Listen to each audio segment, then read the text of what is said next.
Rĩendekithia rĩa rũhonge rwa kũhũrana na ndawa cia kũrebia rwa NACADA rĩa gũcenjia mĩaka ya ũnyui wa njohi nginyagia mĩaka 21 rĩu nĩ rĩgathĩrĩirio nĩ kanitha wa PCEA Gĩthũngũri ta rĩrĩa rĩgũthara ciana nyingĩ gwĩkuruhania na maũndũ matarĩ na matua makinyanĩru igũrũ rĩa mo mĩtũrĩre-inĩ yao. Moderator wa kanitha wa PCEA Gĩthũngũri Shem Gĩthĩnji nĩ aratarĩria kũnyitanĩra na NACADA ũhoro wa mĩaka kweherio 18 tondũ 18 nĩ teenage. They are still teenagers. No mangĩthiĩ harĩa 21 mũndũ ũcio nĩ akorwo arĩ mũgima kĩmwĩrĩ ona hakiri na nĩ akũhota gũtua matua marĩa mangĩtũma oe responsibility thĩinĩ wa mũtũrĩre wake. Arĩtio hĩndĩ ya kanitha ũcio kũgomithania mathukuru 17 ma mũthingi na secondary gũthomithia ciana igũrũ rĩgiĩ gwĩthema na ũhũthĩri wa ndũgũgio, akiuga atĩ kanitha ĩrĩ na itemi inene rĩa kũgitĩra ciana na kũhũra njeki mĩhang'o yothe ya gĩthomo.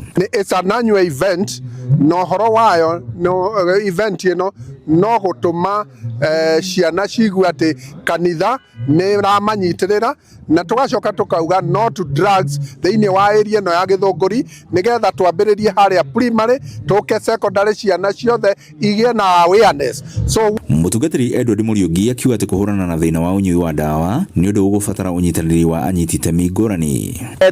Damage ĩrĩa ndawa cia kũrebia ciĩkĩte thĩinĩ wa community and especially rũgongo rũrũ rwa Gĩthũngũri, na nĩkĩo tũrauga ithuĩ twĩ mũraini wa mbere na nĩgetha tuone ciana citũ itinaingĩra hau. Aciari makiuga mũbango ũyũ nĩ ũkoretwo ũrĩ ũguni mũnene kũrĩ ciana ciao. Tũkona nĩ mathiĩte macenjetie na nĩ marathiĩ tũkĩmaheaga awareness ya kũmera atĩ ũhoro wa drugs na alcohol nĩ cigũthũkia mĩtũrĩre yao ya thutha na cithũkie gĩthomo kĩao, na tũgakena nĩ tondũ our presbytery number 1 ũyũ nĩ ũndũ ĩkĩte na ĩgekĩrĩra. Grifotra Inooro TV kuma kaunti-inĩ ya Kiambu, niĩ njĩtagwo Werũ wa Mwangi.